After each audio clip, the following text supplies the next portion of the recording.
As you said, Esmeralda, the Constitution has been growing and changing since it began. For example, look at the timeline above.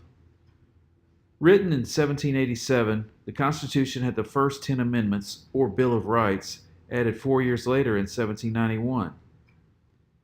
74 years later, in 1865, slavery was abolished and Amendment 13 was added.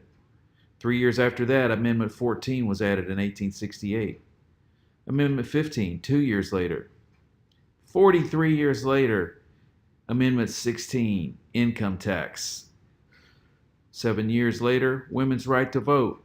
51 years later, Amendment 26, voting age goes to 18. 21 years later, Amendment 27. So as you can see, the Constitution has been changing and growing.